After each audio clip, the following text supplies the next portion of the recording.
We looked at the key features of reproductive technologies, which forms the bulk of Module 6. Now, like I said, Module 6 is quite short, so I presume we'll probably be able to finish the module this lesson and move on to Module 7, okay? And that's going to be the goal, because Module 7 and Module 8 is what makes HSC Biology so exciting and interesting, okay? So this lesson is going to be very much approaching exam questions and seeing how you go in those scenarios, right? Because you've learned cloning, you've learned artificial insemination, you've learned transgenic technology. A few buzz questions that I'll ask you all. We shall start with you at the back. When I say cloning, how do you categorize it in your head? There's animal cloning and then I want you to read, I want you to look up pleasure books really quick. And same with online students. When I ask you a question, please answer. I don't care if you get it right or wrong. I just care if you answer, okay, to the best of your ability. So, Kush, starting with you, what are the different types of cloning? there's animal cloning, which the SCNT. Good. Georgina, what does SCNT stand for? Good, right? Now, when you talk about plant cloning, what are the two types, Tashvia? Grafting Cutting and grafting is one. and so culture. Good. What is cutting and grafting? Yeah, just one line. That's all you need for your exams. Why? Because our medicine is Okay. If you can't watch the recordings or you can't attend class, you have to message me both ways. Okay. Good. Cheetah?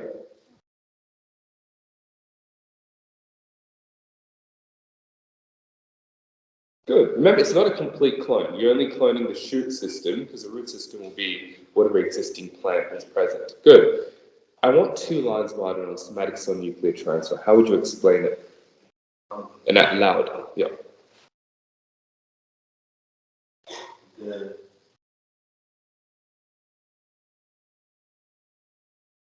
Come back to you. I am going to ask Brahma, somatic cell nuclear transfer. 2 lines. I'd like you to give it a quick description. I would say somatic cell nuclear transfer is the use of a somatic cell, with the so you derive the cell from its nutrients, right? And then you get another organism, and you use its germ cell, and then you take out the nucleus, and then you put the nucleated cell back into it. You implant it into Okay, it. I'm going to cut you off only because the answer is getting a bit long. Do you see that? Yeah. You want to have the key points in your answer. Now, the way I break this down, somatic cell nuclear transfer tells you what the first step is. You're obtaining a somatic cell nucleus. What are you transferring it into? An empty egg cell, right? And what do you need to do then to stimulate mitosis? Electrical impulses. And finally, where do you need to implant it? Think about module 5. Into the endometrium. That's all you need to say. Very easy, right? Now, you should also have examples for the different technologies. For transgenic species, what example do we have? BT cotton. All right. So tell me a bit about BT cotton. So basically, they had a problem with this candle that was eating their cotton. I don't want you to tell me the context. I want you to tell me what BT cotton is. Go directly to it. So basically, they used a bacteria that had this resistance to caterpillar, and they used the gene. Do the bacteria have resistance to a caterpillar? What do bacteria do? They secrete toxins that kill things, right? This is a bacterial toxin that killed the caterpillar. Okay? Keep going. They used the gene from that bacteria, and basically they just inserted it into the cotton gene to create these cotton. Okay, good. So it was inserted into the cotton embryo. Now, just remember that you need a bit more in the actual methodology. They could ask you about the method of BT cotton. It's the same as any other transgenic species, right? Pranav, how do you isolate the gene of interest? In this case, it's the BT toxin gene. Good. And then where do you paste it into, Sashira? Good, right? You allow the bacterial plasmid to replicate. And what do we call that process? When the bacteria is dividing, what is it doing to the gene? Good. That is gene cloning. Okay, if they ever ask you about gene cloning, it's not SCNT, it's not cutting and grafting, it's specifically recombinant DNA technology, that specific phase of it. Okay, now finally, you're going to insert it into a cotton plant embryo. Now, does anyone know? Has anyone read these notes properly? Does anyone know how it's inserted into the cotton plant embryo? What are the different ways to insert a gene into a second organism? Louder. Whispering. You need to share your information. Good. I don't know if this is pathogens. That is one way, but if you've read the notes, you would have read that there is one specific way they like to do it. The viral vector, right? Technically not even a viral vector, we use what's called an Agrobacterium Vector. This is a bacteria that likes inserting its genes into things, right? So we use an Agrobacterium Vector to insert the gene into the cotton plant embryo. Okay.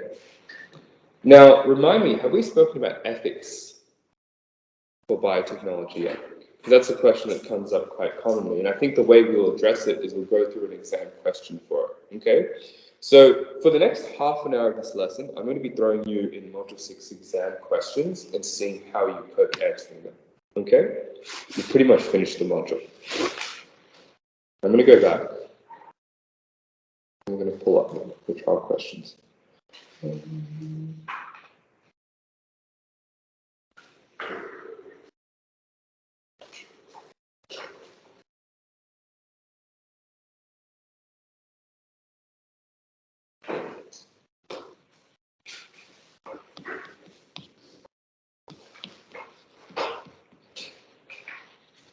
Let's go through.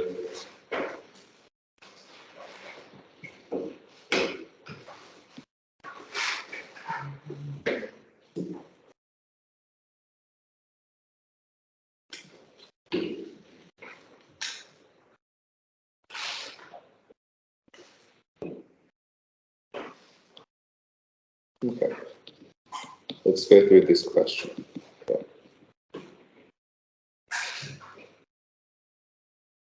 This is part of the trial booklet, but if you want to know the specific page, this is part of the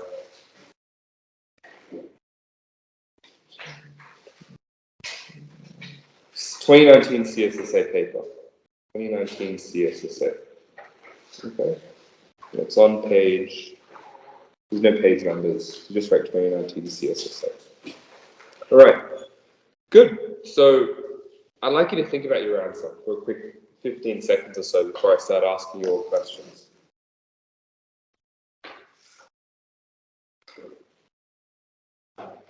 Jessica, how would you define ethics? Very broad question. But Ethics is like the moral aspect of it. It involves like religion, like the animal stuff like that. Okay, so you're telling me what comprises ethics. Anyone else? Yeah, very basic sense, it's what's right or wrong. But you have to realize there's no such thing as right or wrong. It's a very black and white dichotomy, right? What you realize is what ethics really is. It's a system of perspectives that you can use to help you understand what's morally right or wrong. Okay? So the way I want you to think about this is that when we talk about ethics, there are multiple glasses that you can put on to have different views of the same situation. Okay? Now, we're not going to delve into the depths of ethics, but it's very pervasive in medical care. But we'll keep it very simple. What do you need to know for HSC? When we mention biotechnology, what are some considerations you need to make regarding its ethics? So logically think about this, right? If tomorrow CRISPR-Cas9 was commercially available for new children, what are the ethical ramifications? Just to think. It created a disparity between the rich and poor. Good, right? So here's a question about who has access to the technology, right? Is it limited to those who have high socioeconomic status? which in today's world is often the case, right? IVF is $40,000. If you want to have a surrogate, that's about $500,000, right? You can't buy a surrogate here. You definitely can in other countries. If you're dying of kidney failure, do you know how long the waiting list is here? Remember, diabetes is the #1 cause of death on this planet. Kidney failure is the #1 way diabetes will kill you. There are a lot of people that die from kidney disease here. So how long is the waiting list to get a transplant, which is only fictitious treatment? Everyone guess. 5 years. So people die on the waiting list, right? So do you know what rich people can do? Go to another country, buy a kidney, right? That's a real thing, transplant tourism. So this is not just fluffy, English ethics we're talking about here. This is real things that are going to rapidly change our world, and you should have some logical sense of how to think about them. Good. So who has access to it? So it's based on socioeconomic status. Let's think up, right? If CRISPR-Cas9 is commercialized, what could that mean in terms of businesses? Yeah, right? It'd be profit-driven. And if it's profit-driven, think about it. What if one company gets majority of the market share, like Microsoft or Amazon? What's going to happen to prices? When you have a monopoly, they can control the prices, right? So then the second thing is, biotech is often used for health. But if it's monetized, that can affect access as well, and it can build monopolies. So you think about businesses, right? Businesses, monopolies can unfairly price the biotechnology. What else? What are some other ethical implications? What else do we need to think of? Yeah, really good, right? So again, if we have, I saw on YouTube, I don't know why this came up to me, but there was a picture of a grape, and they'd cellularized a grape with meat. They got the scaffold, the tissue of the grape, and they inserted meat cells into it, right? And that's already been done. So you can start to think about all the ramifications from there, right? You can have vegetables which have certain animal or meat products that could be religiously or ethically not considered right, per se. So that's something to consider as well. Good. So I'm just going to put religion there. What else?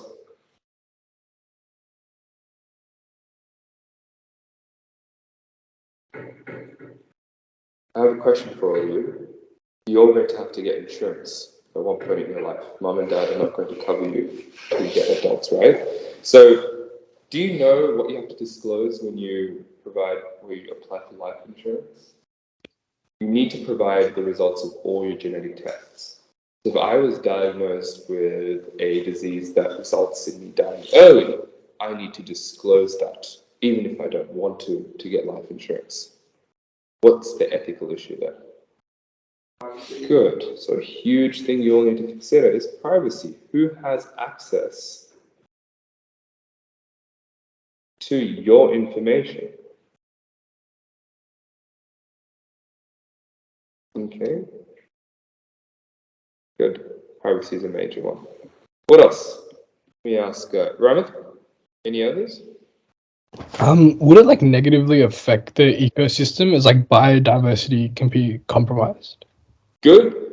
I would say that's less of an ethical consideration, though. That's more of a biological consideration. Do you see how we've kind of stemmed? So ethics is a function of society. Do you see all the issues we're talking about as societal issues? Biodiversity is an environmental issue. That is also ethically not right, but I think focus on societal impacts for ethics. Okay? Good. Jessica, question? No, I was gonna say patenting, Good. I would add that up here, right? So, can we commercialize biotechnology? Yeah. And if we do, then there's going to be patenting of certain technologies that gives businesses rights to, uncontrolled use of that particular tech for a period of time, of course. That's actually, so to give you an example of that, Panadol, right? When I say the word paracetamol, some of you might not know what I'm talking about, but you all know Panadol, right? Panadol is a business that patented paracetamol. They had years in which they had uncontrolled market distribution of the drug. So now when all the generic name brands like Hetanol and Audi brands, right, you guys don't really know them. You trust Panadol because it's been around much longer. That's an effective patenting, right? And if you look at the price, it's the same drug, but Panadol is like 80% more expensive. Okay, good. Anything else? Now, the final thing I do want to consider, these are all the important ones, really good.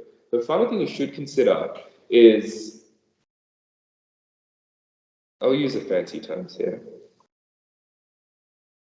versus consequentialism. This is a duality that you will be facing for the rest of your life with whatever you do, whether you go into law, whether you go into medicine, whether you go into commerce. Beneficence is all about doing good. Doing good. And consequentialism is all about the outcome of an action. Right? What consequentialism says is not about the intention. We don't care about that. It is about the consequence of that action. That is how we measure its effect. Okay. Can anyone think of any examples of this? In your life, there'd be so many examples of this, right? Where someone wanted to do good, but doing more net harm. Anyone know what's happening in Ukraine, Russia? Anyone's reading the news? Who can tell me what's going on? In like a very, very, very brief Russia. What does Putin want? Yeah, right? Because they were originally historically part of the Soviet Empire, right? So his intention is that he wants to unite a nation, which seems pretty nice and good. But what's the impact of that? 500,000 Ukrainians have been displaced from their homes, right? Hundreds have died. So the way the world sees this, it's a consequence of those actions that matter, right? Whereas his intention might seem superficially quite good, right? Uniting a nation. So good. That's just a global example of that. Just consider that. What's the consequence of that biotech? What's the intention of that biotech? Most biotechnologies come into this world from good intentions. The consequences are completely out of control. It's like a hose that's spraying every single direction. Okay? This is how you think about ethics. That's it. So in your head, just think businesses, access, religion, privacy. Now, we're not going to answer this question because I've literally answered it for you. But what example would you give? Because they asked you for one named transgenic organism in agriculture. What would you all use? Now, you have BT cotton, but there's one more that's really good to use in terms of ethics. Very good. Can anyone tell me what golden rice is? Rice without vitamin A. Good. Can you be more specific? There's actually a specific compound in the rice. Beta. Yeah? Someone said it. Gayatri or Lukman, can someone answer? Yep. They have like beta carotene. Good. So it's rice with this compound beta carotene. The way I remember this is beta carotene reminds me of carrots, vitamin A, right? Does anyone know what vitamin A does? It's good for skin cells. What else does it do? Yeah, nighttime blindness is the specific symptom you get when you're vitamin A deficient. Now, none of us have that, which tells you it's not a disease of the developed world, it's a disease of the developing world, right? So we transgenically incorporate beta carotene into rice, and that increases its vitamin A content. Now, where did the genes come from? Does anyone know? We take two different genes to produce beta carotene, and we insert it into rice. Anyone know what those two genes are? You don't need to know the names, but where they come from. There is a bacterial gene. Now, the second gene, it varies, right? Originally, we obtained it from daffodils, but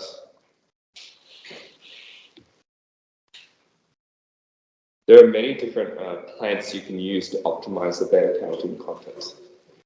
Okay, so bacterial gene and daffodils are the two genes we obtain. Good. Now, what are the issues here? This is a biotech that would be very helpful for developing countries, but who makes this tech? Is it government? No. It's businesses. Everything is businesses. I think the thing I never realized when I was in Year 12 was, oh, you know, the world is so helpful. They care about people. That's not the case. It's economics controls healthcare. Why do we care so much about heart disease and stroke?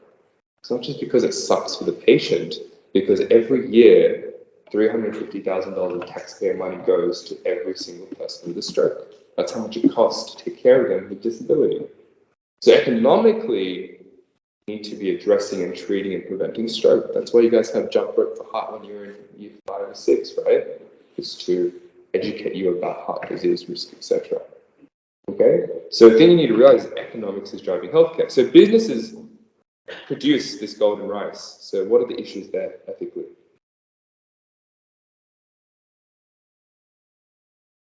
Good. There can be monopolization of businesses, which leads to unfair pricing. What else? What does that do? What's the downstream effect? Limits access. The population that needs it the most do not have access. Okay? Good. So that would be the main ethical consideration I'd give you there. Good job. All right. Now, I spoon-fed you all enough. Let me throw in a harder question.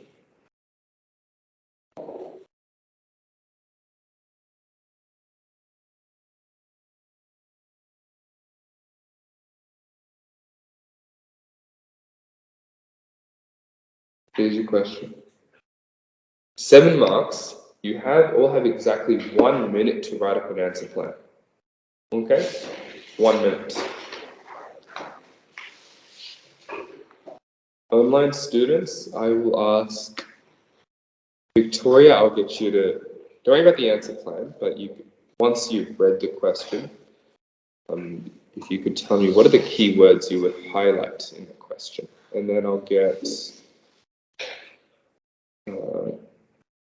Safia, you can start with what your plan looks like. And that's completely fine. I know some of you have never done a plan before, but this is where you're going to learn. You make all your mistakes here, so you learn in the actual exam. Does that mean we have to write where the marks are allocated to? Exactly. And you don't need to write full sentences. So I don't want 1 mark describes 3 techniques. That's not what a plan looks like. You're wasting time there. My 3 examples would be if it was agricultural and medical, BT cotton, I'd mention the other one, I'd mention the other one. Did you see how they're like prompts for me? They should not look like marking guidelines. Your plan should look like literally list of prompts that only you can read and understand, and so you can quickly smash out every mark for that exam question. Okay, so we'll look at how I'll do.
Okay, now the good thing that I've seen everyone do, or most of you do, is a lot of you had your medical example and you have your agricultural example, right? I liked how you all did that.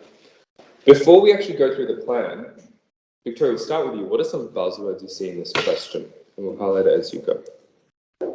Describe techniques, recombinant DNA, Very and good. agriculture and medicine. Good, right? Now, I'd actually say the most important word is not the actual content of the question. Because you know what's the most important word?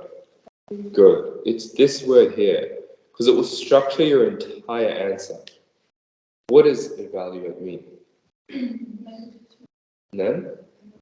Good, right? Everyone remembers the judgment. That's literally what evaluate means. But what they don't remember is that there are pros and cons as well, right? So I think of evaluate as judgment, pros, and cons. Now, how many examples do you have to give? 2.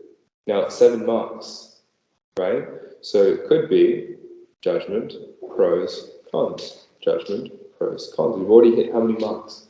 6 marks. And then it's all about, okay, where does a final mark come from? So do you guys see how we broadly categorize where the marks are going? Half of it would go to medical, half of it would go to ag. It'd be 3 and 3. And now we need to get where that final mark is coming from. So where would the final mark come from?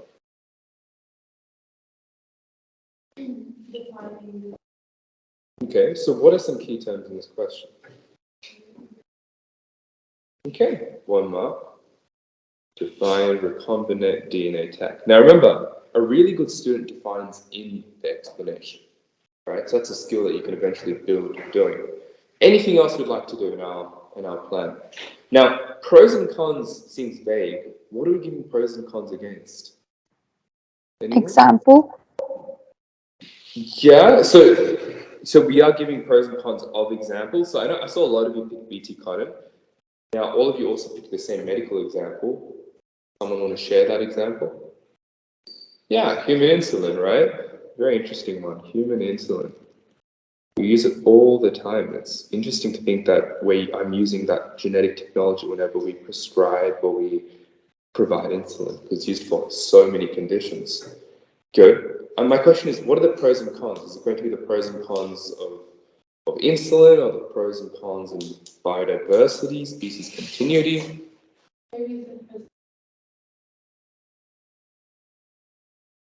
Is it ethics?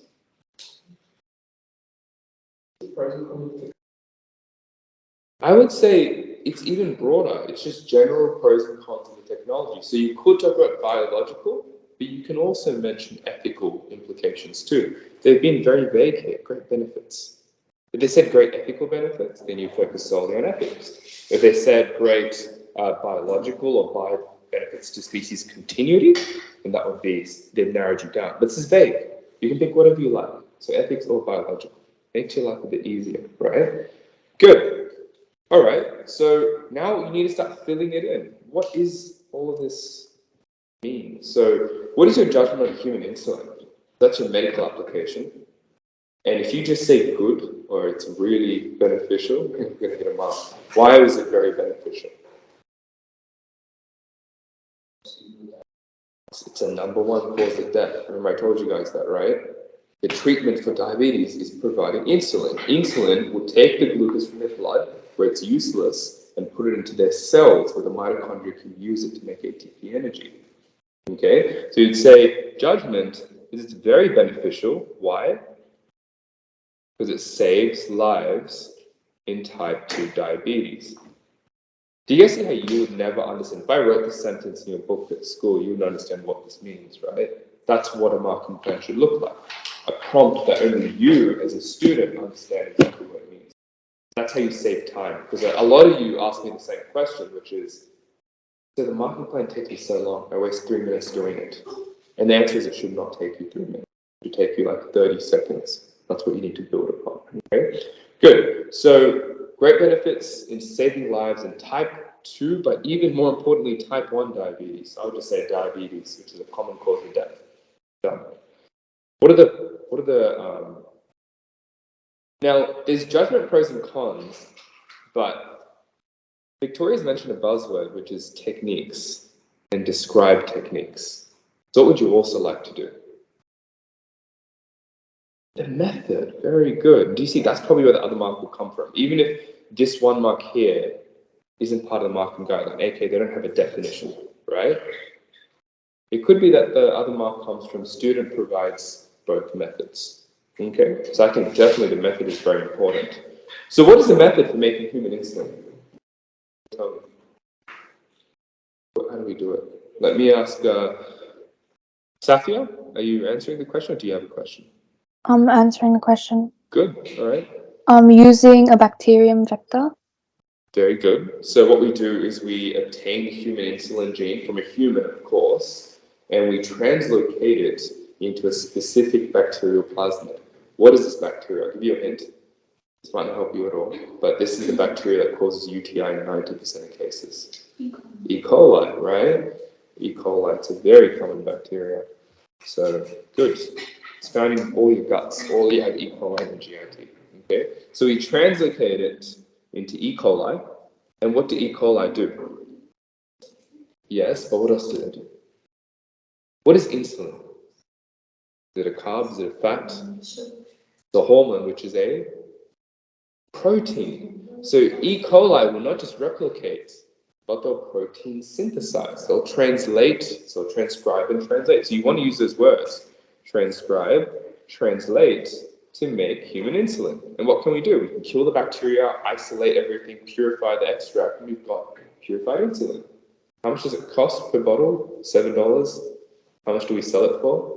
$107. So you want to make real good money, there you go, right? Human insulin's a really good business, but that's the pharmaceutical industry. Why do you guys not pay $107? So if you're diabetic, you'd probably get it for $15 at Chemist Warehouse. Good. The government pays these businesses using your taxpayer money. Does that make sense? That's how the basic economics of things works. Okay? Good. So E. coli transcribes and we make the human insulin. So that's the genetic technique. What's the pros and cons? So what are the benefits? We've mentioned that it saves lives. Saves lives, reduces symptoms, prevents complications. These are all things you can throw in. And once you do Mod 8, you would know the complications of diabetes. For now, don't worry. Anything else? Is it more efficient? Yeah, you could mention that as well. You know, the way that insulin is a very cool story. I'll give you guys a very tiny intro into it. A doctor noticed a lot of children were going into comas, their blood was getting too acidic, and then they would die.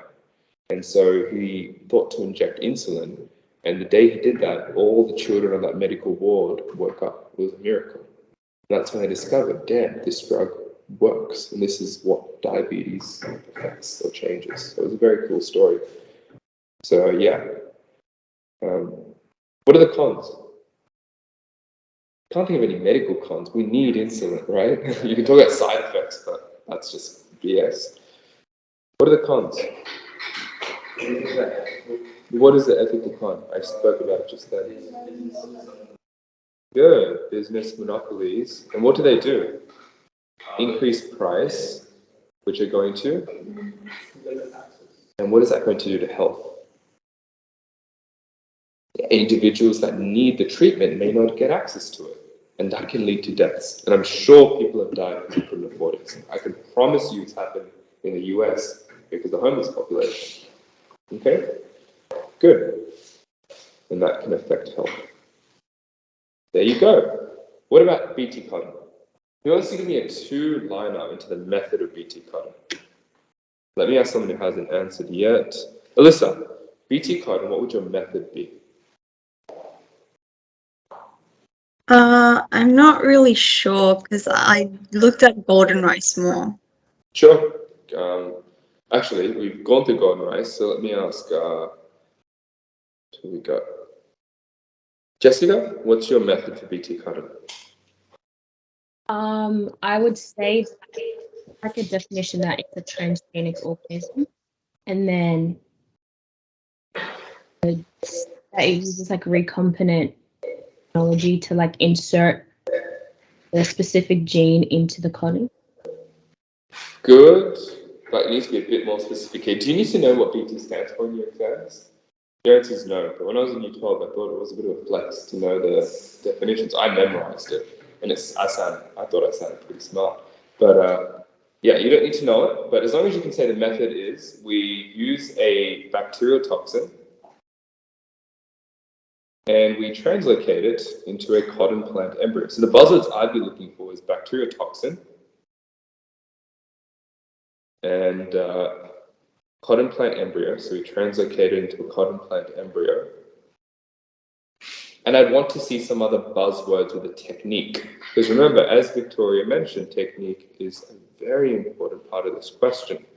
So are you mentioning restriction enzymes? Are you mentioning bacteria replicating a gene of interest? And are you mentioning gene insertion into the second organism? Who remembers the way in which we insert the gene into the second organism?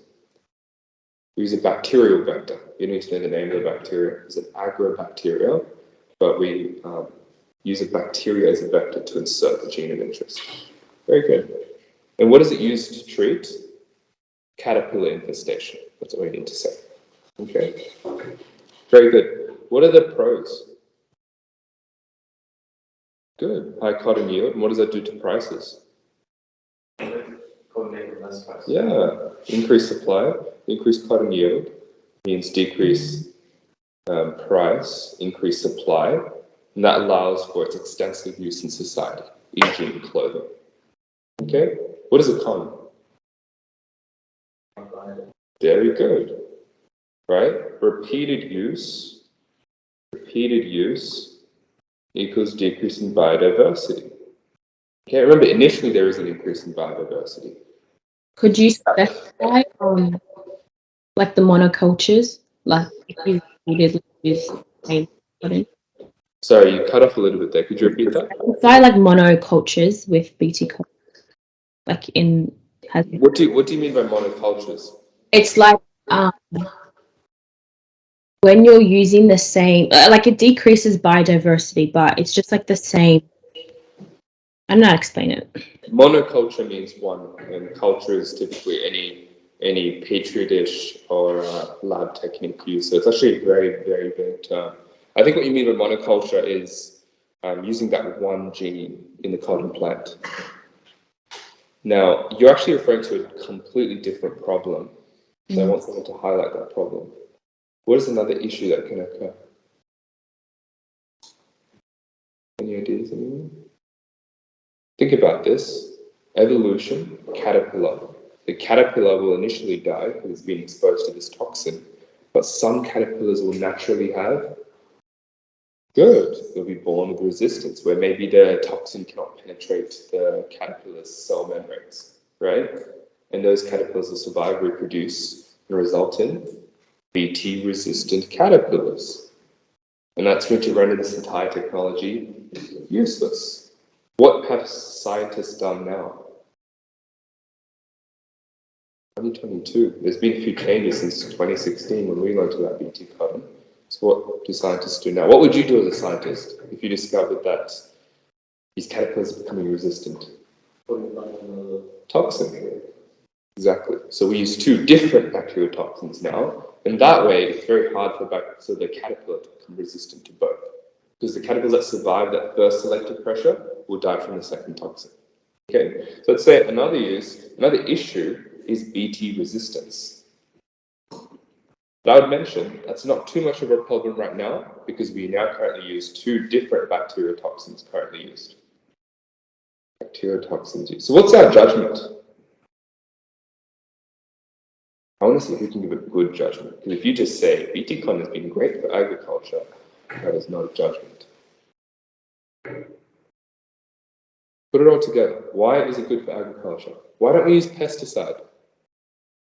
It's cheaper to use pesticide directly than to use transgenic lab techniques. So why don't we just use pesticide? Good, right? It's broad acting, and thus it can deteriorate food webs of food chains. So you can say the judgment has been that it's very beneficial to agriculture. Why? Because it allows for increased yields and decreased environmental effects due to pesticide use, decreased reliance on pesticide use. Good. Good. Now I want you to realize you might have thought, wow, this plan took us so long. It took me so long because I taught you all each step of this plan. If I was to write this from scratch, it would take me about 30 seconds, right? Judgment, pros, cons, what else do I need? Method, fill it in very quickly. Okay, and I would fill it in like this. I would fill it in like this. I wouldn't be writing full sentences like this. This is just so you could understand what I'm writing. Does that make sense? Good. Does anyone have any questions about planning your answer? Are we starting to get a little bit better, and did you all do this in your recent biology exams? I know some of you had science skills questions, which is just completely different. For those of you who had actual exams, did you try planning your answer? Because if you didn't, then think about, did you lose 1 or 2 marks in those long responses? That would be a good learning point for you. Okay. Does anyone have any questions at all? Okay. I think we've done a lot. Yeah, question? Could another con of BT cotton is that it can be seen as religiously like contentious? Yeah, definitely. I would add that as well. But that would be more societal impact. So I'd say using transgenic technology in clothing can be seen as ethically, societally, or even religiously contentious, and that can limit the use of that technology. There's not much societal uptake, for example. But the thing is, we don't know, and in reality, pretty much all cotton is BT-related cotton, so yeah. Good. All right. Let's do one more question I might think is interesting or good.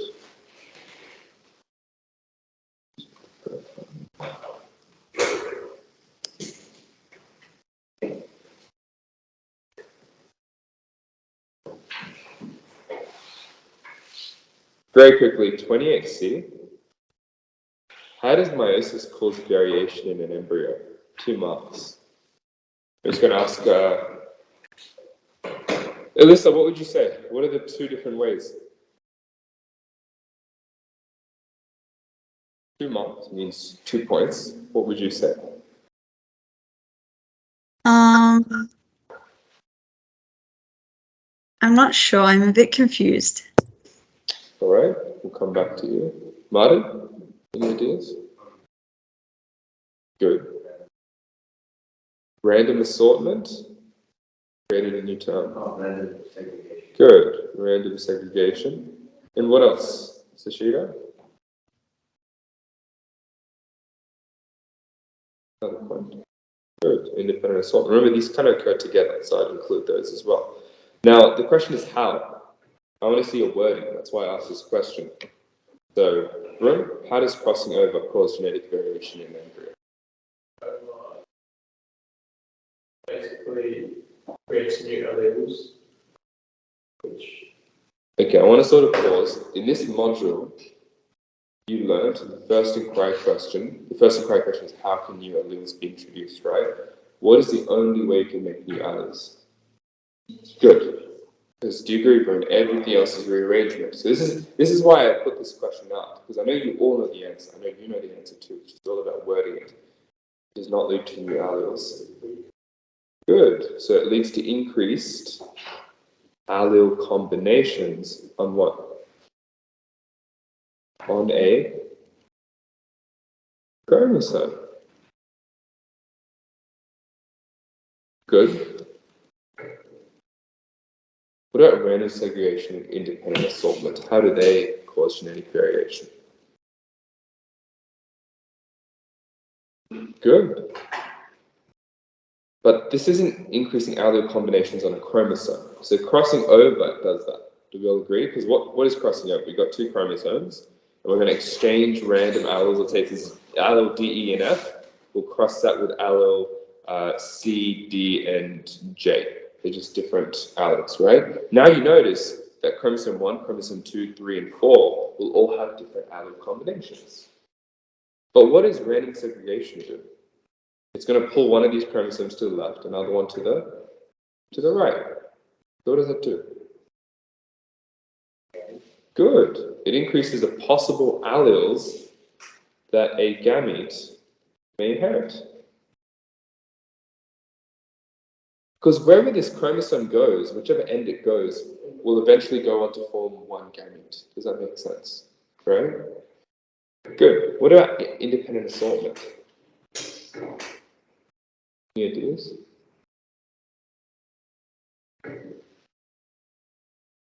Let me get Gayatri, did you want to give this one a go?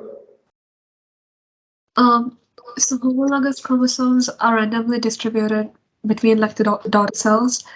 So this causes variation because they're segregated independently to each other. Good. Sorry, could you repeat the beginning because it sounded a bit like random segregation. I mean specifically with independent assortment. How is that increasing genetic variation? Maybe I said that random segregation one. Yeah, I think you did because, yeah. So who can remind me what is the difference between independent assortment and random segregation? So Sheed, I'll get you to explain this one. Independent assortment, two different pairs of markers chromosomes, so the traits are inherited to one another. Good, but remember, trait is a very vague term. Men don't use traits. I want you to speak in terms of chromosomes, genes, and alleles. So the genes are. Good, right? So independent assortment says the random segregation of one pair is completely independent to the random segregation of another pair. Just because this chromosome moves to the left does not mean the little chromosome from a different homologous pair also needs to move to the left. Different chromosomes have different genes. Does everyone agree? So what this does is it results in genes being inherited independently. Now, let's say I write all of this. I would still say if you went to James Roos or Balkan Hills, you would still lose a mark. Why is that? No, it's 2 marks. Because when you need to define terms, there will never be, you need to also define, it's just 2 marks. Why else would you lose a mark? Good, very good. So a lot of students do this, where they know all the content, they just copy paste what they learned in class. Or with me, you don't answer the question specifically, you lose marks. So again, coming back to these 3 points, how can you link it to an embryo? So crossing over in relation to an embryo, what would you explain? So crossing over increases the allele combinations on a chromosome that an embryo will inherit. Just linking that in that way. What about random segregation independent assortment? I want someone to try giving me a one-liner on what random segregation and independent assortment will do to the embryo. Because this will be 1 mark, this will be 1 mark. Let's give that a go.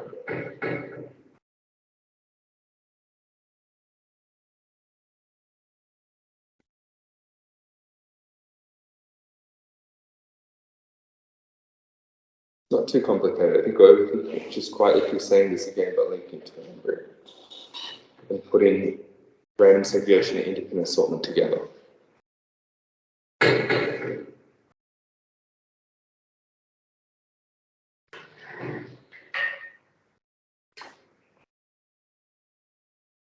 Let me get Lookman. I want you to give it a go.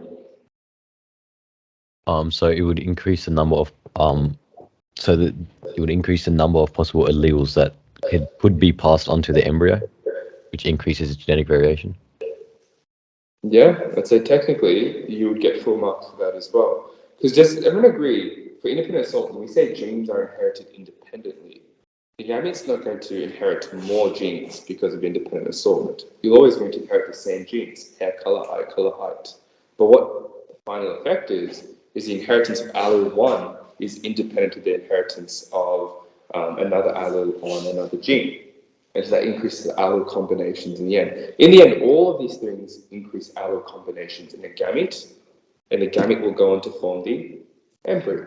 Does that make sense? Yes. You say 2 gametes, fertilization itself increases genetic variation. The random nature of fertilization. So that is a whole other point, which is that there are millions of spermatozoa that can possibly fertilize the ova, but since only one does, the chances of that one specific spermatozoa fertilizing the ova is like 1 in 400 million. Yes? It's kind of off topic, but is there a possibility of the Yes, there is. Does anyone know what would happen then? Good. It's either goes to a miscarriage or it becomes what's called, I always butcher saying this word, it's called a hydatidform mole. It's basically a growth or a clump of cells that's not organized enough to form life. And sometimes, think about this, these cells are rapidly dividing because they're embryonic cells. What could they go on to form? Cancer, they can form what's called Chlorocarcinoma, which is cancer of the lining of the placenta. So that's what can happen with these, if that happens. And you know what? When markers are creating your biology HSC papers, they'll think of these conditions, they'll give you tables and graphs about them, and you will have to interpret and understand it with reference to your understanding. Give you an example. In the 2021 HSC exam, you guys had to evaluate apolipoprotein genotypes in Alzheimer's disease. Have you ever learned that before? You will never learn that with me. But you learned about non-infectious disease, you learned about genes, and you just put it together and you get graphs and tables. That's what your exam will be like, which is why I want you to realize being curious, looking at extra information, going outside of the syllabus helps you a ton in those scenarios. Good. Any questions? It's interesting because I literally had a lecture on Alzheimer's and apolipoproteins yesterday. I'm thinking, I'm doing that in 6th year of medicine. You guys had to do it in HC exams. So, yes, you just have to be prepared for anything. Okay, I think we're done with exam questions now, because all the questions in Mod 6 are the same. The highest two questions, I would say, for inquiry question 1, do you all remember the tables where you're given codons and you have to look at a base sequence and look at the polypeptide produced? Remember when we had to go from DNA to mRNA? What do we do? Yes, but what else do we do? You go complementary. Does that make sense? If the DNA sequence is AAA, what will the mRNA be? UUU. So you have to also be complementary. That's a mistake students make. That's a very high-yield question type. The other high-yield questions you'll get will be about gene and allele frequencies. Why is it changing, graphing and tabulating that, and explaining it. So very quickly, what are the 4 main ways that allele frequencies vary in the population? Good. Gene flow. What else? Good. Natural selection. That's how you think about it. Very good. And then with inquiry question 2 and 3, I combine it in my head. Biotech and under biotech is all your reproductive techs. With reproductive techs, what do you need to know? Effects on and thus species continuity. Always think it that way. You also need to know ethical implications. And then in another section is your transgenic or recombinant DNA technologies, right? So you need to know an example of a medical transgenic technology. So I just remember that as biotechnology, right? So a medical example, human insulin. Agricultural example, BT cotton. That's it. That's pretty much all this module was. Does anyone have any questions? You all have a good picture of the module. You know what they're going to ask you. You've seen all these exam questions. Good. Good. Excuse me, sir. Yeah. I just wanted to clarify quickly. Does genetic drift, founder's effect, what does that do to the gene pool again, like the genetic variation? Good question. Let me just pull it up. Let me go here. Okay, so look, we very quickly define genetic drift formula. Sorry, define genetic drift. So genetic drift is just the changes in the gene pool caused by random chance. Good. So let's say there's a environmental event that results in the sudden segregation of the subpopulation. So then they go on to form their own founding population. Remember, they're not moving into another population. If they were, what is that called? Gene flow. They're moving and forming their own founding population. Now, let's say all organisms here were short. Okay?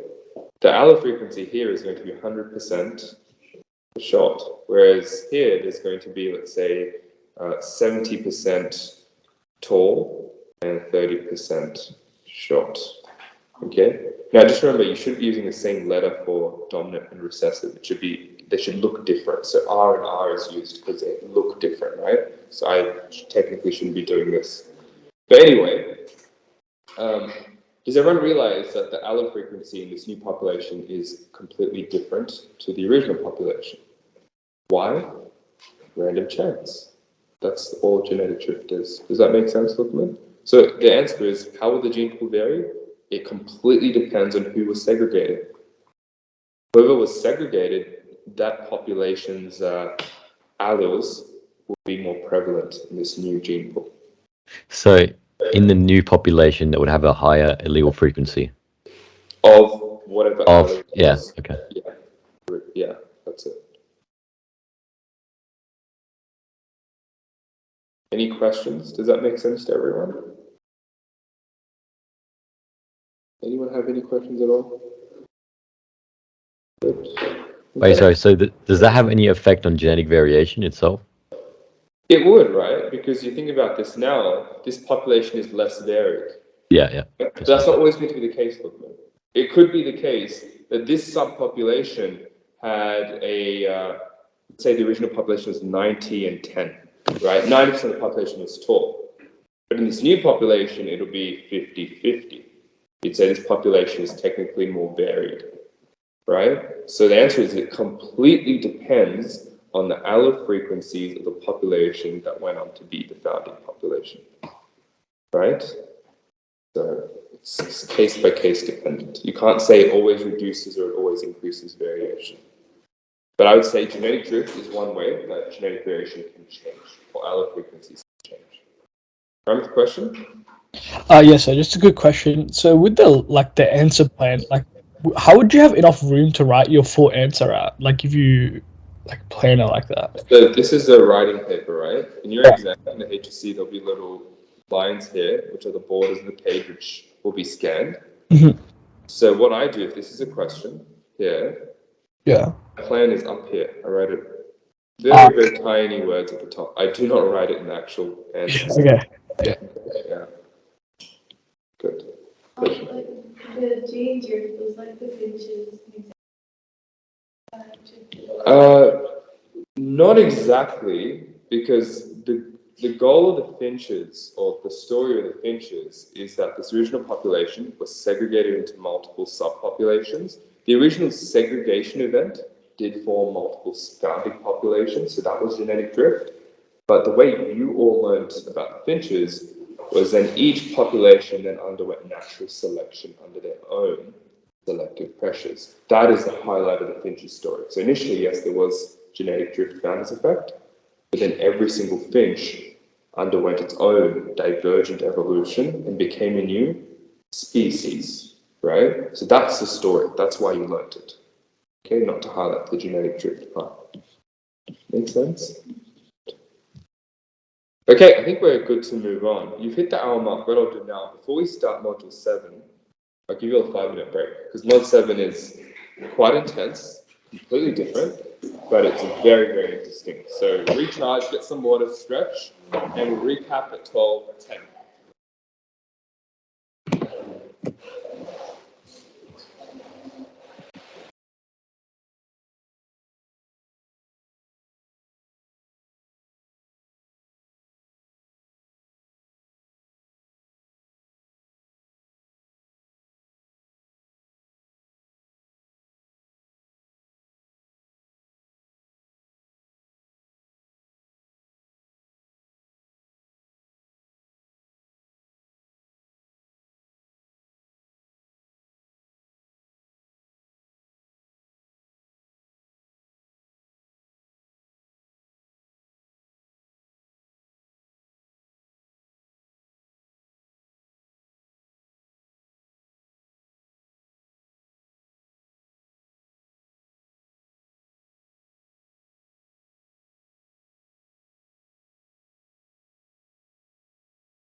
Okay, what I might quickly do before we continue as well is get the attendance.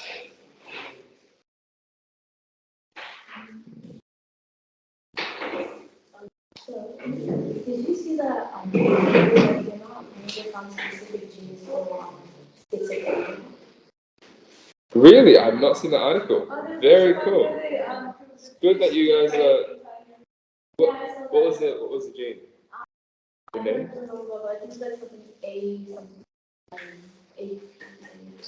I don't know, but for my exams last year, we needed to literally know the genetic concordance, the genes involved in schizophrenia, what chromosomes they're on, and etc. And there are already multiple genes. Schizophrenia is about 50% genetic, and we've identified multiple genes, but it's polygenic, meaning there's the disrupted in schizophrenia gene, catecholamine methyltransferase genes, but that's probably one additional gene that they found. So it wouldn't be the one gene that causes schizo. Yeah. That's really cool, because then we could start titrating treatments or even gene therapies for schizophrenia. Good question. You tell me. The name tells you the answer. It's actually in the name. Multi-allelic means many, but one gene.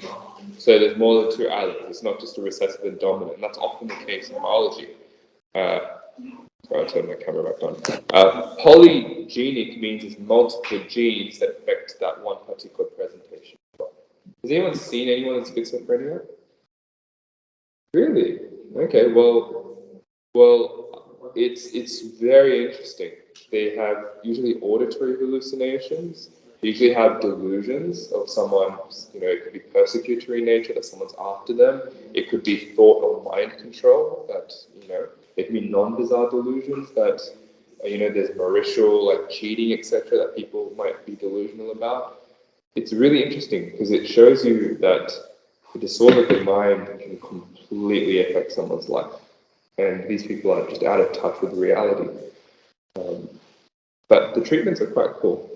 Why do you reckon there's how there's so many people that have schizophrenia that have the same type of hallucination or delusion? Why do you in medicine, we have a hypothesis. There's too much dopamine in the brain, right? Too much dopamine gives you schizophrenia. So the way we treat schizophrenia is we use dopamine lowering drugs, and we found that treats the symptoms. So it's to do with neurotransmitter imbalances in the brain. Very cool. All right, a quick roll call. You're on week 10.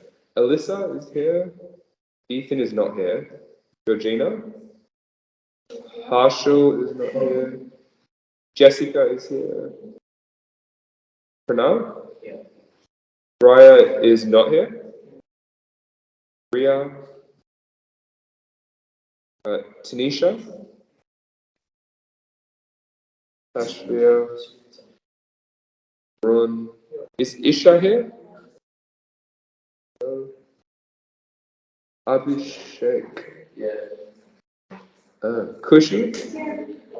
Sashida? Lukman? Kirtana? Hashira? Gayatri? Martin? Ramit? Victoria? And Safia. Great. Thank you. Let's come back to this. I'm just going to share my screen and we'll touch upon one side.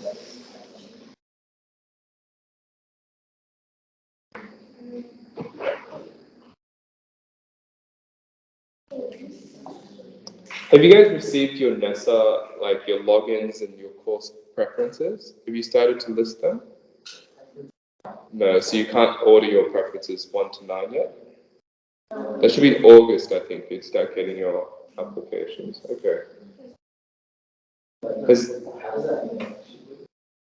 So you'll be given your NESA login details, and then it's UAP, sorry, and then you can put your course preferences from 1 to 9. So you guys haven't got that yet?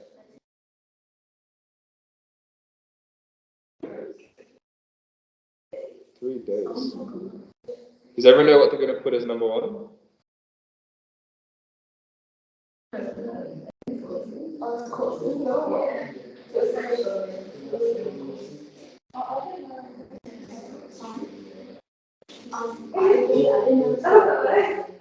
Who's sitting the UCAT again? Those of you who are interested in medicine. You know, one thing I like yours, like, is it just 3 of you guys? Any online students want to do medicine? Yeah, I'm sitting it this July. My tip to all of you is, has anyone heard of the show This Is Going to Hurt? So this is a book that every medical student has read. It's about the reality of being a doctor. Because when I was in your shoes, I thought, oh, being a doctor is so cool. You save lives every single day. Why would anyone not want to do this job? But then there are a lot of parts of the job that make it very exhausting. There is a high rate of depression, burnout among physicians and surgeons. So this show, I think, really capitalizes what I see now working in hospital.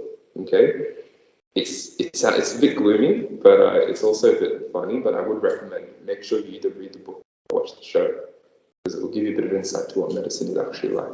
Okay, this is going to hurt. This is going to hurt? Sorry, what was that? This is going to hurt. That's the name of the book. Okay. Also the name of the show that the book is after. I highly recommend it. Let's come back to our content.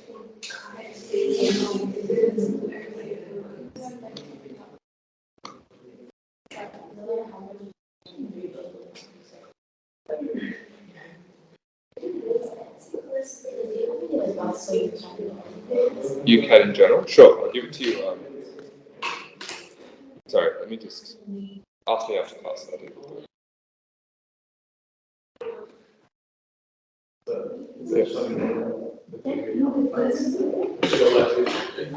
Oh, okay.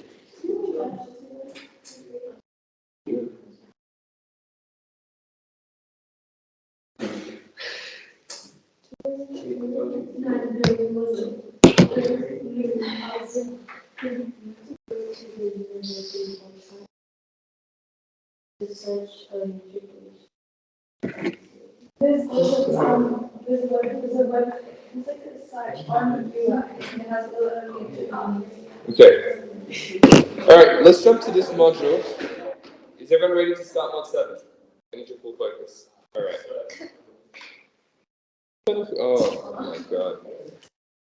Anyway, I don't have your module 7 booklets. Let me go. Oh, sorry, I'll get them in a bit. Okay. So the next 2 modules, I would say, are the most interesting parts of HSC Biology, right? Because it's not about, you know, a revolution that's yet to come, which is the genetic revolution, right? It's much more about what's currently happening with humanity. If you think about this, all your goals, aspirations, everything, your identity, is based on the premise that you're on good health right now. I want you to imagine what would happen if tomorrow you were diagnosed with blood cancer, which is the most common cancer in adolescents and individuals our age, right? If you can think about that, everything you think about the world and your goals will be completely changed. And so this helps you understand that disease, not just infectious disease, but is one of the most important pillars to society and individuals, good health. In this module, even if you don't do medicine, you're going to learn the basic health literacy to take care of your own health and also to understand disease diagnoses. Now I have a question for all of you. Can you die of natural causes? Is there such thing as natural causes? Someone just slowly passing away.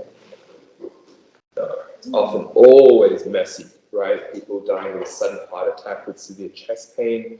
People dying due to blood infections that stops the heart and eventually leads to cessation of CPR. So all of us are going to be faced with chronic medical conditions. And the best window is if you look into your parents, whatever conditions they have is likely what you may also get at their age as well. Question? People say, like, you know, they pass away in their sleep. Typically, it's usually a cardiac arrest that you get in your sleep. It's probably the nicest way to die because you won't be fully impaired, but it doesn't always occur that way. Usually, there has to be some other stressor. It could be cancer, it could be a fracture, an infection, so many other things that can cause death. Now, let's define this. When we talk about infectious disease, what is the most common cause of death? Is it infectious disease or is it non-infectious disease? Non-infectious, right? That's because most of the world is developed. And so what are the main causes of death? we get a human and we were to project, statistically speaking, what they're most likely to pass away from, what would it be? Good. Cardiovascular disease. Why is it called cardiovascular disease and not heart disease?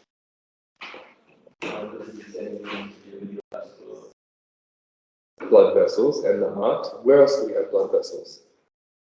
Good, in our brain, right?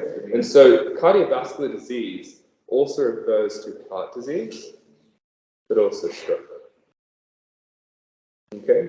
And we'll talk about what affects those two conditions, or what those conditions have in common when we talk about non-infectious disease. But in the meantime, that's cardiovascular disease. What's the second most common cause of death? Cancer. Now, if you're a male, what's the most common cause of cancer that you get? Not lung. Lung is very deadly. It's not the most common. Valve is second. Prostate. The way I remember this is it's organ dependent based on the sex, right? So males have prostate, so it's prostate cancer for males. And small tip, if you live to 100, pretty much every single male will get prostate cancer. It's just so slow growing that other conditions will probably kill you first. Okay? So prostate cancer is almost inevitable. For females, what is the most common? Breast. Very good. Breast. And what about third? Any ideas? Cancer, after cancer. Yes, very good. So I'm just going to put the word dementia. Very good. In fact, if you live till 85, 1 in 3 people will get dementia, 1 in 3 people will get cancer, and only 1 of them will be healthy. Okay?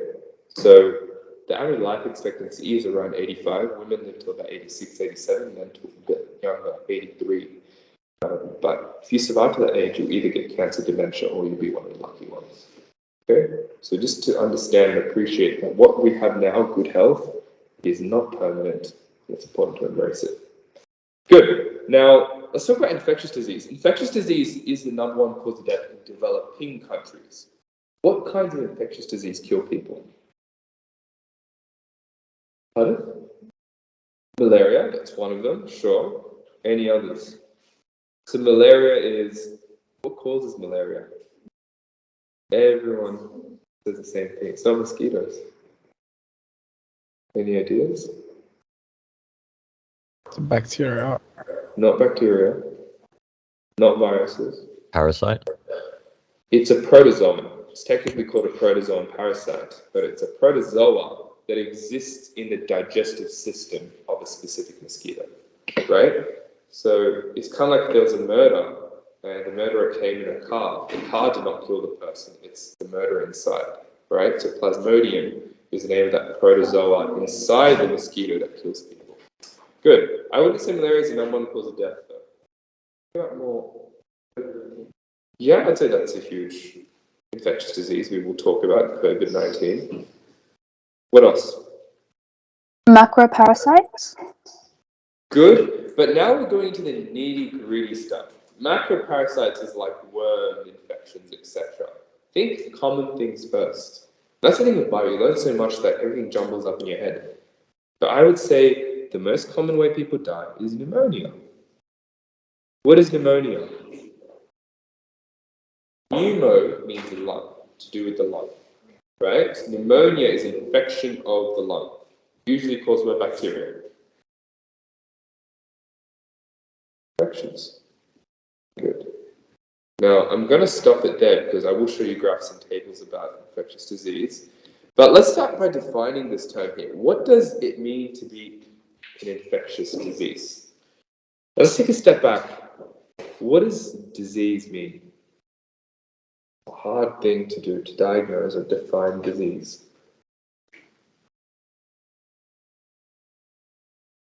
Tashira, how would you define disease? Something that comprises individuals healthy. Good, good. Victoria, how would you define disease?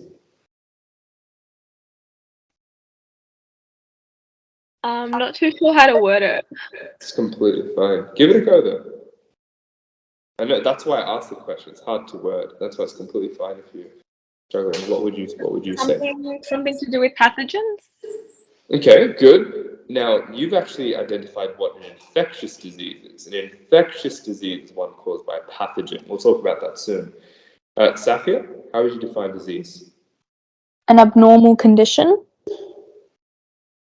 Good. But do you see, like, the more accurate we get at defining, the more vague we are, right? Because then if I go outside and hit my car and I get a fracture of my distal radius, that is an abnormal condition. Do I have disease?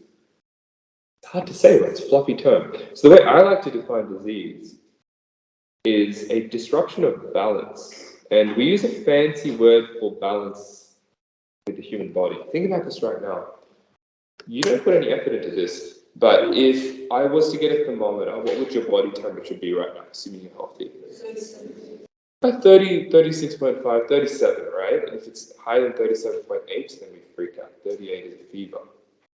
So 36.5 to 37.5. What's your blood pH right now?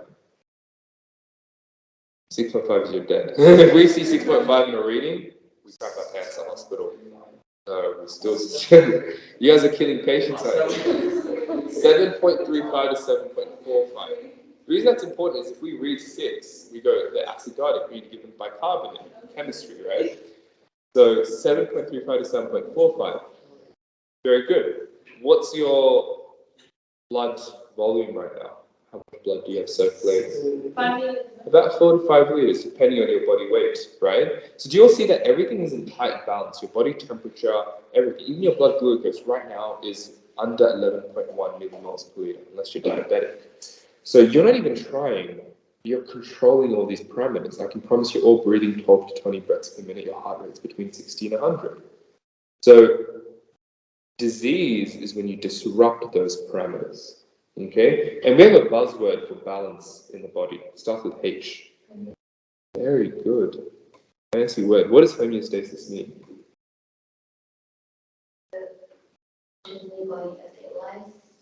Yeah, internal balance, we'll call it that for now, but it has a very formal definition too.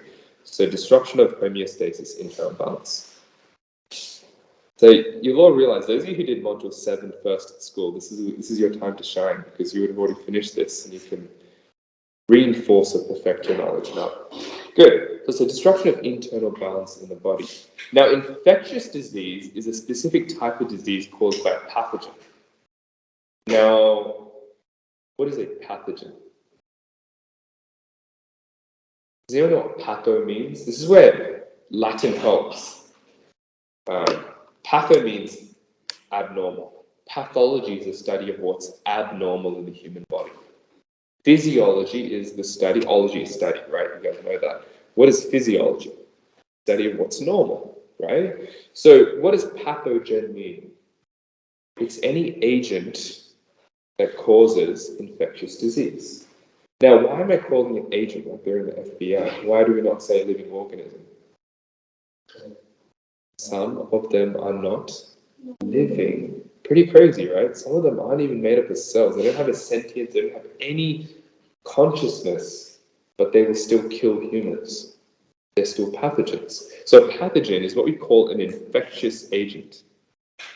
Infectious. I'm not going to use infectious to define it again. I'm just going to call it agent that causes infectious disease.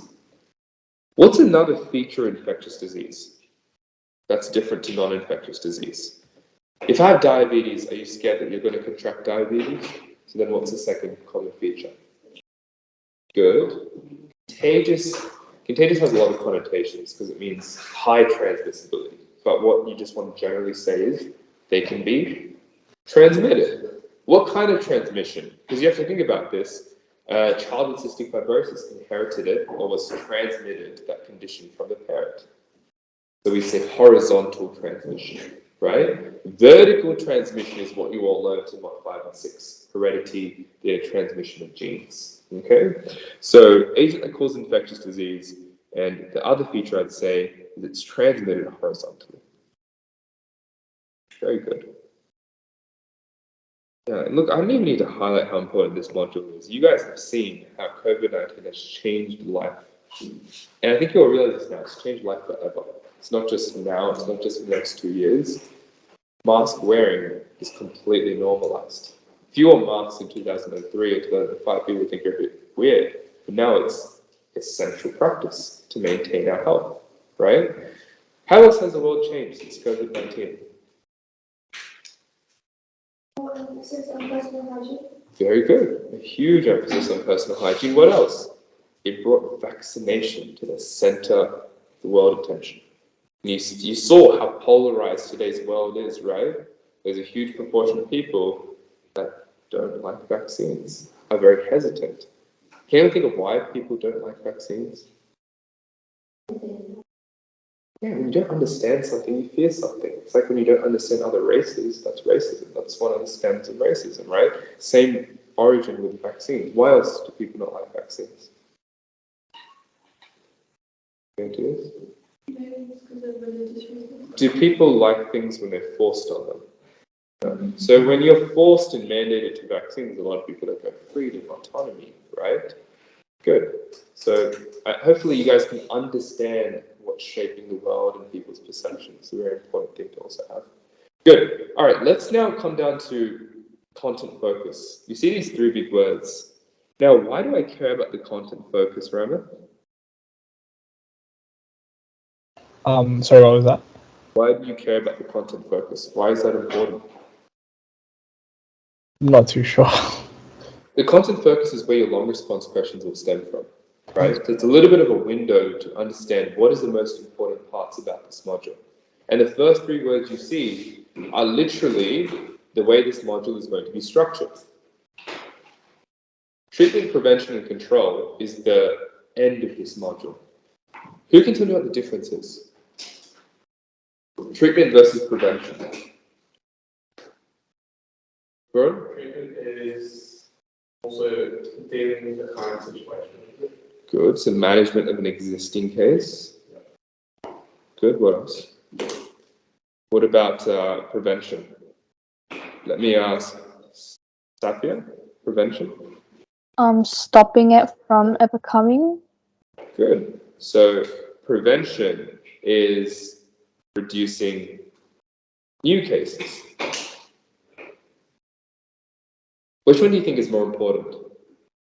Prevention, right? And that's why we highlight vaccination versus, pumping people with steroids and antibody therapy for COVID-19.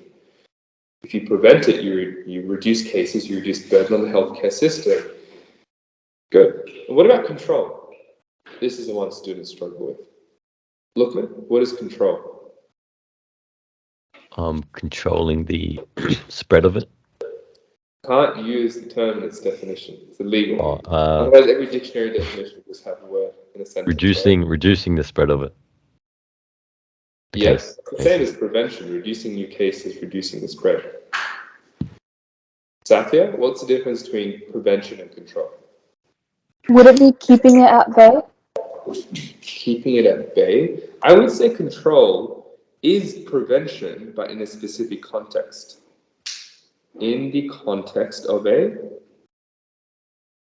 outbreak, right? Prevention methods in the context of an outbreak are control. Good. Now, this is what actually initially led me to being very, very interested about the human body. This point here. Because out of everything I'd learned in high school, I found a lot of things boring. I found, initially in high school, I'd found money and economics boring because the people teaching it to you maybe didn't understand it as well. The human immune system is insanely complex. It is so organized, coherent, and intelligent that it surprises you how smart your body is. But you guys are going to spend the rest of this year understanding this, and you'll only get maybe 0.0001% of the actual story, right? What actually goes on inside your body is way more complex than you can even fathom. And if you even look at electron micrograph images, you're going to get a snapshot of what's occurring. That's why I like biology. It's a study of you, right? Now, the way this module is structured is it's structured as the causes of infectious disease. So you're going to learn about pathogens and their transmission. Next, it'll be about the immune system.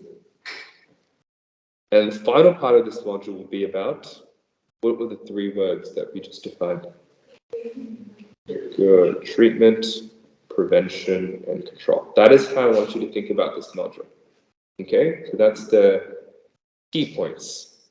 The causes, the immune system, how we respond to it, and finally treatment, prevention, and control. Now, can anyone tell me why learning about the immune system is important for today's day and age? Are we just learning about it because we're nerds? Why should we care about the immune system?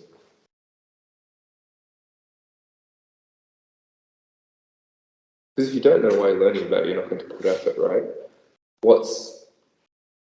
Apart from it being interesting, what are the implications of immune system research?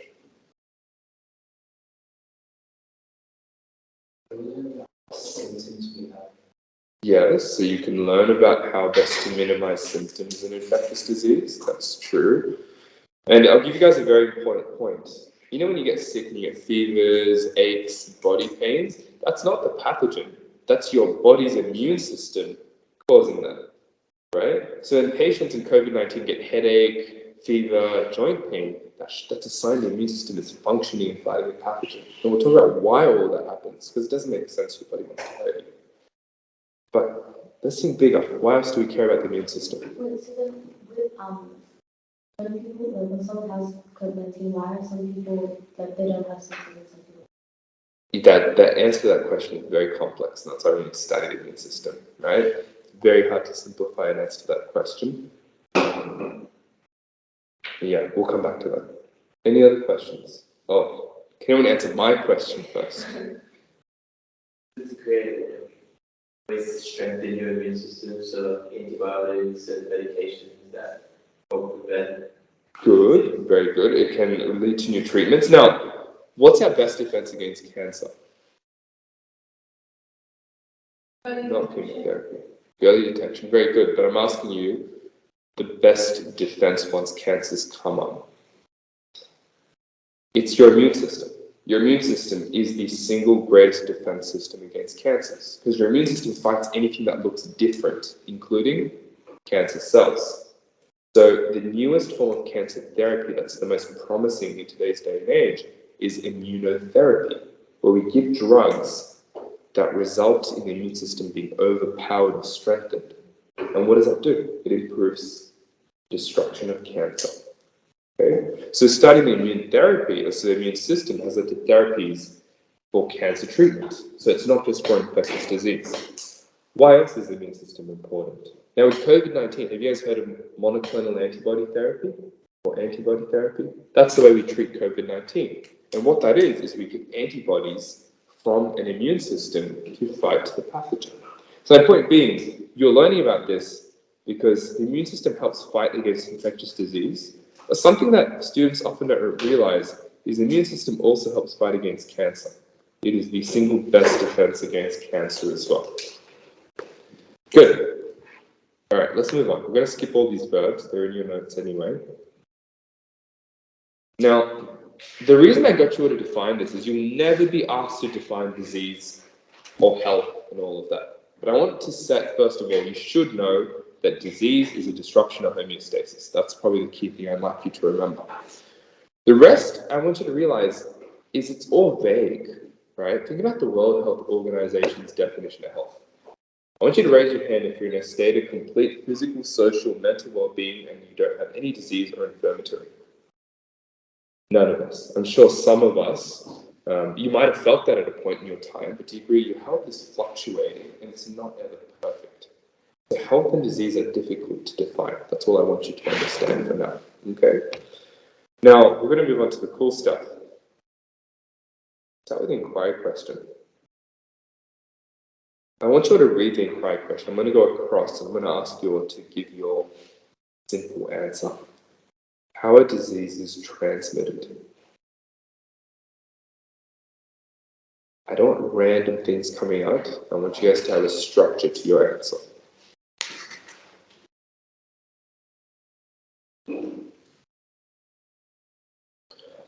All right, Safi, we'll start with you. How are diseases transmitted?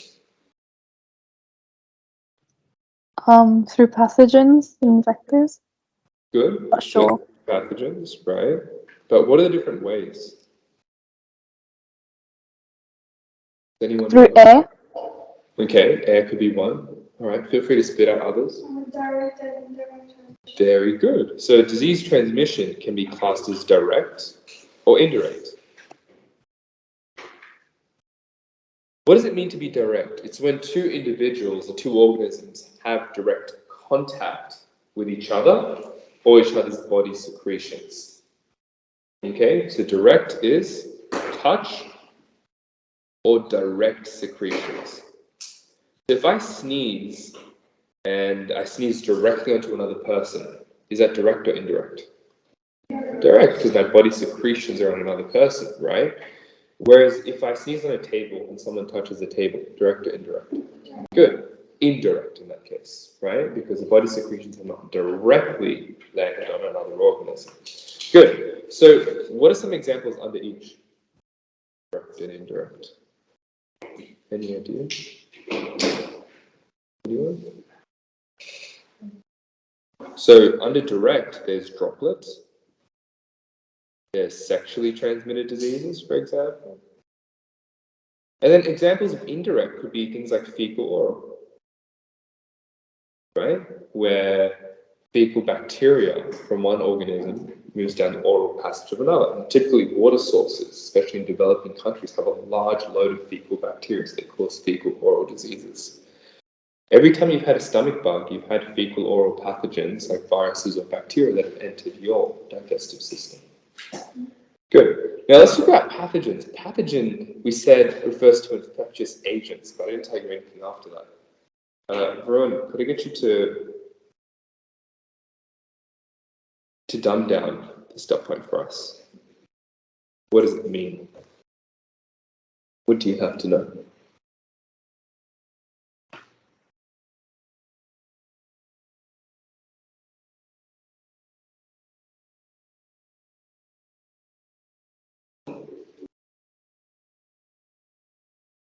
Just be able to know the various causes of disease which are pathogens. Anyone else want to give it a go? How do we class or classify pathogens? This stop point is basically telling you how you should think about pathogens, right? So it's showing you need to understand pathogens as non-cellular, and then under cellular, they can be microorganisms or they can be macro. That's how you think about it in your head. Does anyone know any examples of non-cellular pathogens? UV radiation is not a pathogen. Pathogens. UV radiation causes mutation, right? Pathogens are only agents that cause disease. Prions. Good, right? So your smallest pathogens are just proteins, literally a chain of amino acids that cause disease. And I found these conditions so interesting because these proteins can misfold and cause tissue damage in the brain, and they always lead to death. And even today, in 2022, we have not a single treatment for these conditions. They're all fatal. Within 12 months, patients will all die. Why have you never heard about this before? Because it's rare. That's why. Right? There's only a few thousand cases of prion disease in the entire planet every year. Okay? Common things are common. What else is non-cellular? COVID-19, what causes it? Viruses, right? So viruses are an example of a non-cellular pathogen. Does anyone know if viruses are alive or not? No? Why do you say that? You heard it somewhere? Anyone? They have both characteristics. Very good. We'll talk about that soon. I find that very cool. Are viruses living or not? Scientists don't know the answer yet, but there's different ways to think about it. Good. What about microorganisms? What are some examples of microorganisms that we have that cause disease? Bacteria is one. What else? Tanisha? What else can you think of? There's fungi. Good. Let's go in size order, because what we're doing right now is we're going from smallest to largest. So prions were the smallest. There is a chain of amino acids. Viruses were non-cellular. Bacteria are larger than viruses. What's about the same size of a bacteria? Protozoa. So single-celled organisms with a nucleus. That's what protozoa are. What's an example of protozoa? Good. There is the main one you must remember. It's mentioned in your syllabus as well. Good. Finally, we've gone through bacteria, we've gone through protozoa. Yes, you're right, fungi can cause disease. What about macroparasites? How do you think about them?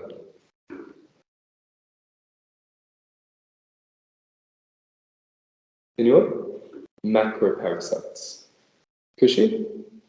Have you done module 7? No. Okay, who has done? You have, right? How do you classify macroparasites?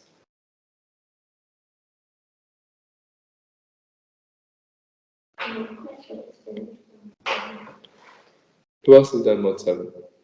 Ecto and endo parasites. Very good. There's parasites that can live inside the body, endoparasites, or parasites that can live outside the body, ectoparasites. Now with endoparasites, we think of worms. Now scientists don't like using layperson terms like worms, so we use fancy words. Helminth is a fancy name for worms that cause disease. Tapeworms, there's a lot of nasty worms, especially in developing countries. We'll talk about that shortly. What about ectoparasites? What are some parasites that are macroscopic, live outside the body? Think about it. Think about your dog. Ticks. What else? Fleas. What else? Mice. What do they all have in common? They all want one thing. Blood. Good.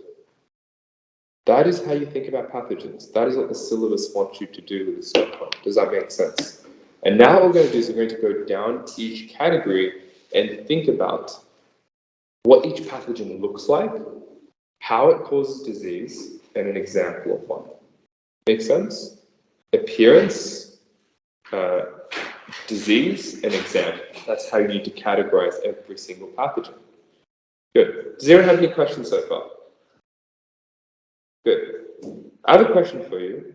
I'm going to pause for a moment. I want you to tell me what differentiates a bacteria from a protozoa from a fungi. Discuss. I'd like people to think about this.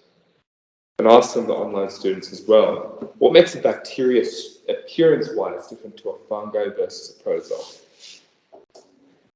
What do you think?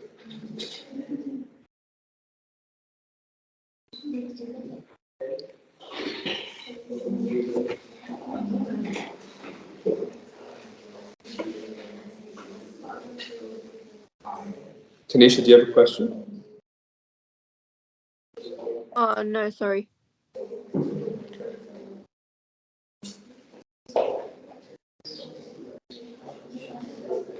Rhyme of question? I was going to answer. Okay. All right. Are we ready to answer the question? I'll ask you at the end, Robert. I will ask a couple of people as well. Backer, what's your answer? How is a bacteria different to a protozoa, and how is that different to a? Well, it was called, but I first think I the structure, so it has the light and has the flagella. Oh, yeah, but that's not the key differences. This is a bacteria, this is a protozoa, this is a fungi. How do they look different? Bacteria, protozoa, and fungi. Sushita? Okay. We're still not thinking of this in a logical manner. We're still adding. You are completely right. I'm gonna add that in. That is important. I'm gonna say bacteria and fungi have cell walls. But what did you learn in year 11? Yep. I'm not too sure, but fungi, can it be eukaryotic and Only eukaryotic. So all protozoa have a nucleus, aka the eukaryotic. That is what defines protozoa. Protozoa have two features you have to remember. Unicellular, eukaryotic. That's it. It's that simple. That's all you need to know. Unicellular, eukaryotic. They have nothing else, right? Bacteria are not eukaryotic. What do we call them? Good. So bacteria have a cell wall, and they're prokaryotic. Fungi have a cell wall. What are fungi? Eukaryotic or prokaryotic? Good. So they have a nucleus. So the first thing you need to tell me is whether they're eukaryotic or prokaryotic. Okay? The next thing you can tell me is the cell wall. Now, if a bacteria is prokaryotic, how does the DNA exist? Very good. A single circular loop. Good job. All right. So, what is the cell wall of a bacteria made out of, Roman? Any ideas? Of a bacteria. Yeah. The reason this is so important is most antibiotics work by damaging the cell wall. This would be like a phospholipid. Oh, that's a cell membrane. Lookman?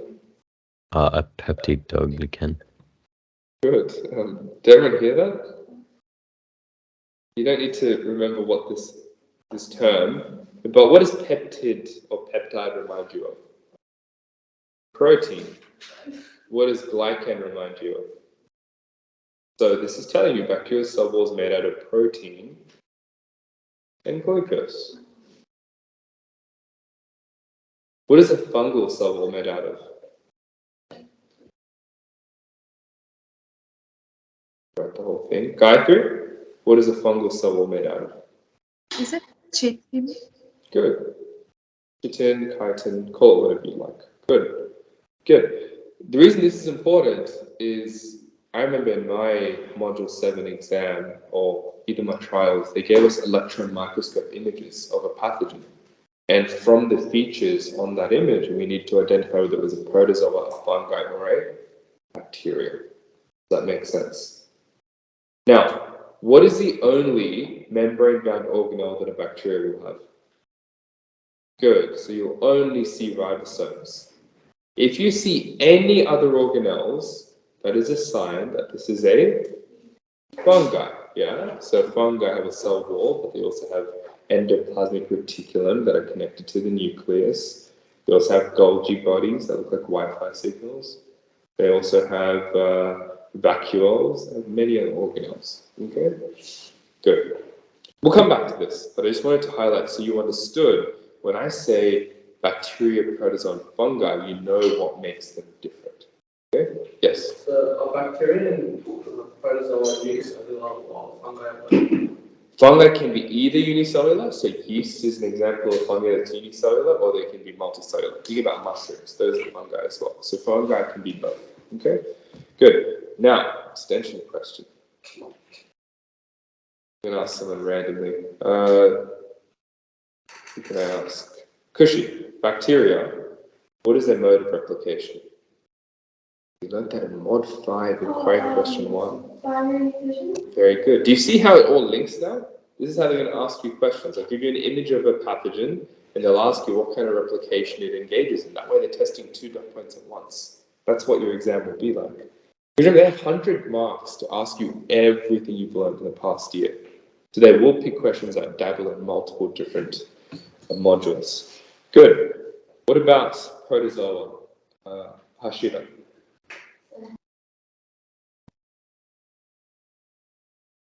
Oh, right. Okay. Good. Good. Good escape.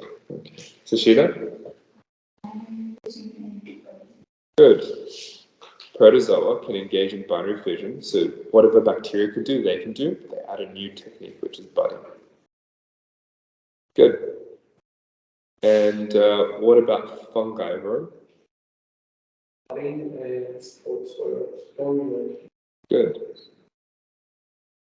Good. Sporulation, spore formation, same thing. Very good. Good job. We'll come back to this. Anyway, coming to our first point, which is prions. Prions. Okay, let's talk about prions. Prions are literally a chain of amino acids. That's all they are. Not a cell. They have no sentience. But if you get a prion disease, you'll get the nastiest symptoms, and it always leads to death. These are one of the worst diseases a human being can have. Okay? Now, fun fact, all of you have prions right now. All of us have prions in our brains, right? All of our nerve cells, our neurons, have prion proteins in their cell membrane. So if this was a neuron, which is a nervous or a brain cell, right at that cell membrane, you have a prion protein. Multiple, in fact, all over like this. We are yet to find out what exactly they do, but one hypothesis is that these prion proteins protect against oxidative damage. What does that mean? You know, oxidative damage. Come on. Mod 6. What is oxidation or oxidative damage? What causes that? Yeah, I don't think chemistry. Yeah? Free radicals. Good. Oxidative damage is the same as free radical damage. It's when molecules, highly reactive, will go and rip electrons off things. They cause oxidative damage, right? If you want to link that with your chemistry understanding, oxidation is a loss of electrons. When things rip electrons off things, the DNA, etc., will lose electrons. That's oxidative damage. So you don't want that happening to brain cells, because brain cells don't replicate often. They are stable cells that exist throughout your lifetime. So we believe these prion proteins protect against that. Now, where do they come from? Can anyone answer that question? Where did this prion protein come from? How did your body know to put it there? Where did it come from?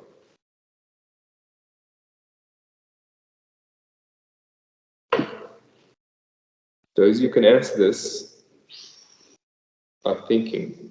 Not a hard question. So could you repeat the question? Where did this prion protein come from?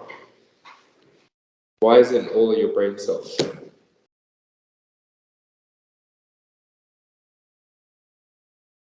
You all know the answer to this. When I tell you, you'll be shocked that you couldn't link it.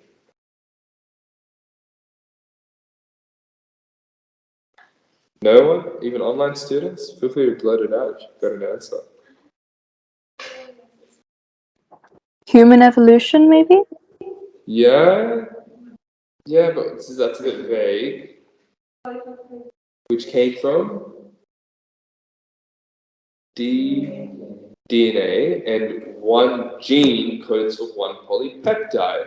So all of you have one prion gene. That's what I asked you. Where do prion proteins come from? They come from genes. You have a prion gene. Does that make sense?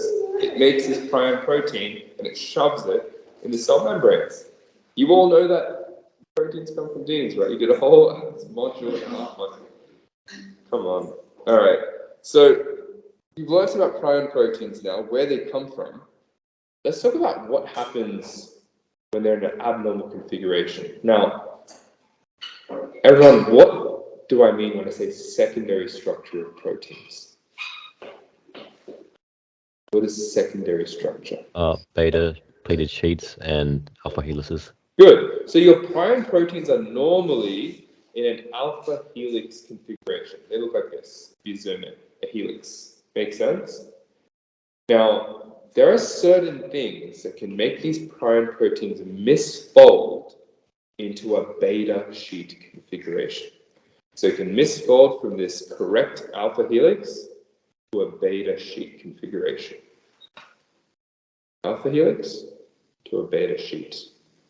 Now, if you've all seen dominoes or played with dominoes, you know how the rest of the story will play out. The second a prion protein misfolds into a beta sheet configuration, it exerts a domino effect. It causes all these other prion proteins to also misfold into what configuration? They all misfold into a beta sheet configuration. And all these sheets will combine with one another to form long toxic fibers. What do you think long toxic fibers would do to brain cells? kill the brain cells. So what happens is when you look at the brains of prion patients, this is just alpha helix, and then prion protein misfolding into a beta sheet. And when we look into the brains of prion patients, what we see, this is a brain. Can you see all these holes? All gaps in the brain, right? Now, this kind of looks like a sponge. Do you all agree? So when scientists saw this, they termed this type of disease pattern spongiform disease. And specifically in medicine, we call this spongiform encephalopathy. You don't need to know what that means. Encephalo means brain. Pathy means, what does patho mean? Abnormal. So pathy is some kind of disease. So spongiform encephalopathy tells you sponge-like disease of the brain. Makes sense? As long as you understand it causes a spongiform disease in pathy. Very good. Now, this is just a little diagram to help you understand this. Prion becomes misfolded. It induces other normal prion proteins to also misfold. That occurs throughout the entire brain. Good. Now my question is, why would it misfold? Why would a normal prion misfold into a beta sheet configuration?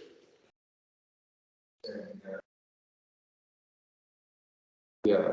I guess now since we've hit time, I'm just going to very quickly identify the three main ways. One is genetic. Since the prion protein came from a gene mutation of that prion gene can result in a misfolded protein. Another way is mutation, right? So it can be genetic, it can be inherited. It can also be sporadic. Sporadic meaning randomly occurring in an otherwise healthy individual. And that's if we mutate that prion gene. And the final way we'll talk about next lesson is infection. So these are the three main ways that prion proteins can misfold. They can be, you can inherit an abnormal copy, you can have a normal copy that mutates into an abnormal copy, or you can get infected with a prion protein. Does that make sense so far? Very good. All right, we'll stop the lesson there. Anyone have any questions at all?